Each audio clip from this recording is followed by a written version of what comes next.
When Title IX became the law of the land in 1972, the world for women and girls in America changed forever. The law dictated that the same programs and opportunities available in schools and universities to boys and young men must now be made equally available to girls and young women. This flung open the doors to new careers in medicine, law, business, and more. But at the time, most of the attention was given to how the school sports programs would be affected. And some of the most emotional debates and strongest resistance from school administrators were played out on the gridirons, soccer fields, and basketball courts across the country. At the time Title IX was adopted, I was actually a high school assistant principal, and then I soon became a high school principal. And as an assistant principal, I had responsibility for activities in our school, and particularly for funds for athletics.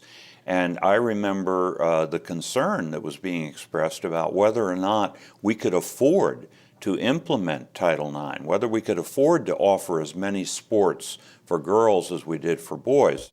Following the adoption of Title IX, some politicians, school administrators, and sports columnists attacked the law, insisting that it would be too much of a burden on the schools and ruin the sports opportunities for boys. But eventually, Title IX began to be accepted. You know, change is always brings about fear.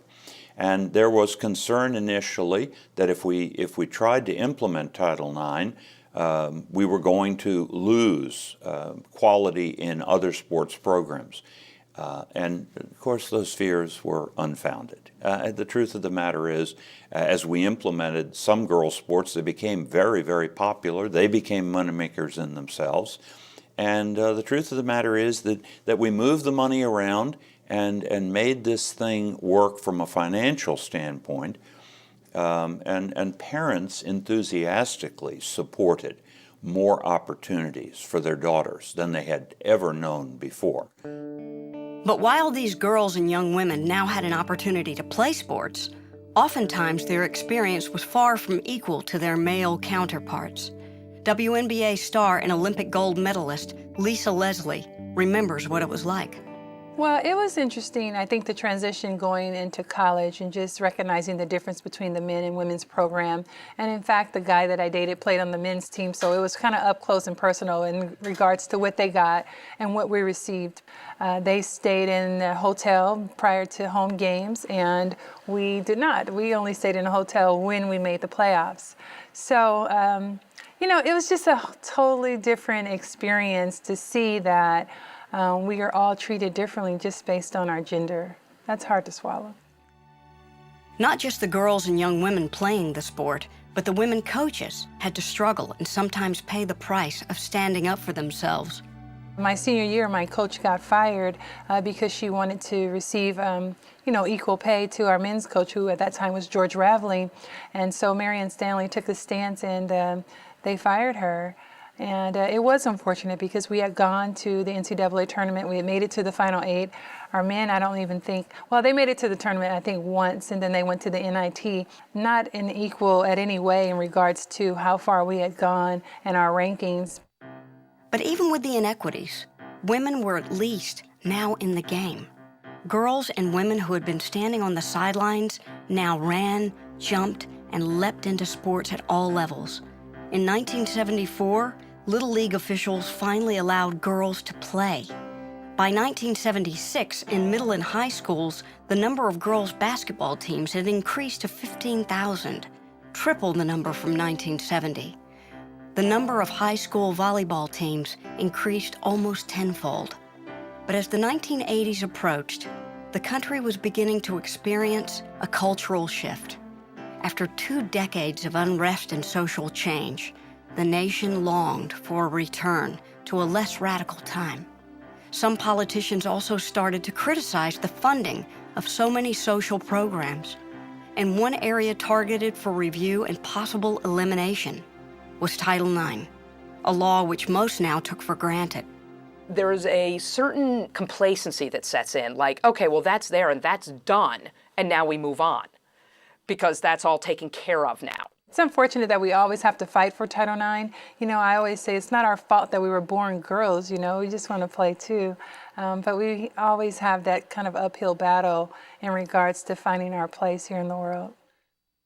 As the new decade began, the new administration in Washington announced that the regulations requiring equal equipment for boys and girls sports programs and equal pay for men and women coaches had become too costly.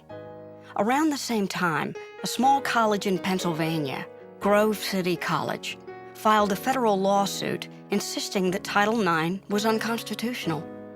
Coming up to the 10-year anniversary of Title IX in 1982, it was apparent that a new wave of women's rights champions was needed to defend Title IX. Professional and Olympic sports celebrities like Billie Jean King and Donna De Verona came to Washington to petition Congress and the President to save Title IX. After 6 years of impassioned testimony and backroom negotiations, Congress passed the Civil Rights Restoration Act in 1988. The new law was designed to not only secure the future of Title IX, but also that of other civil rights laws that had become endangered during the 1980s. Title IX had survived, and as the 80s came to an end, a new decade saw the first generation of girls who had grown up with its benefits become women. In some cases, they turned their passion for sports into a career by creating a league of their own. One of the things that's really interesting about basketball in particular is because it was created by James Naismith to be a non-contact sport, it was adopted for women the year after James Naismith wrote the rules. And so the first women's basketball game was actually played at Smith College in the late 1800s. And they played by slightly modified Naismith rules. And women's basketball was part of collegiate sports from the 1880s forward. So women's basketball is one sport that women have been playing is exactly the same amount of time that men have been playing. And women's leagues have come and gone out of existence from then until now. The Women's National Basketball Association, or WNBA, tipped off for the first time in June of 1997. And thanks to Title IX, it had an extraordinary pool of talent to choose from. The college and Olympic superstars like Lisa Leslie, Cheryl Swoops, Jennifer Gillum, and Rebecca Lobo can be traced directly to the opportunities generated by the passage of Title IX. Well, I was going to say, I always say that I'm like a Title IX baby since I was born in 1972. And I mean, it's given myself and so many women around the world the opportunity to play sports, to get scholarships. I can't imagine my life without Title IX. As I look back over my life and see how sports has been a huge part of my life and how it had allowed me to travel the world, how it had allowed me to develop friendships, how it has allowed me to be a positive role models for others. A lot of great things has happened in my life because of Title IX, and I don't know what I would have done without it. Well, Title IX has made a huge difference in just one generation in my life. My mom didn't have the opportunity to play basketball in high school. In fact, they didn't even have a basketball team, recreational at all with her growing up. For the pioneering women who got the WNBA up and running, it took courage, determination, and a lot of just plain faith in the idea that if you build the league, they will come. Co-owner of the WNBA, Los Angeles Sparks, remembers what it was like to make the leap into the WNBA.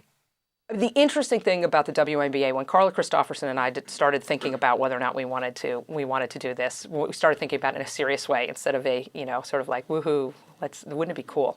One of the things we did is we read a lot about the business of sports and trends in sports, because part of the question for us was, is it a fad?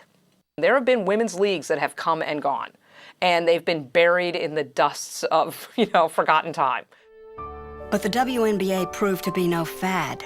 In fact, during its brief 14-year history, the WNBA has experienced more growth than its male counterpart did in its first 14 years.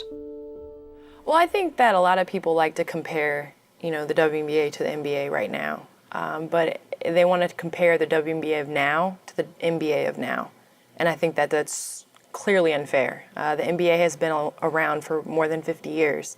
It's had time to grow. A lot of people forget that the NBA games in the 80s were on tape delay. The finals were on tape delay. They forget that a lot of these NBA superstars flew commercial. The Los Angeles Lakers, which early in the history of the NBA were flirting with bankruptcy.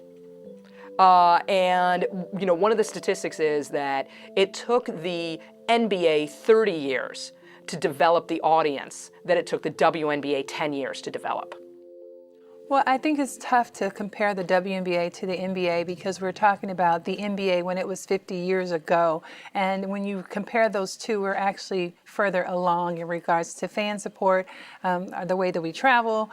We have so many perks, the fact that we're only about 14 years young right now. The consistently high quality of talent, along with the growing fan base, attracted some visionary corporations to sponsor branded jerseys for the first time in 2009. And now girls can even have their own celebrity basketball shoe.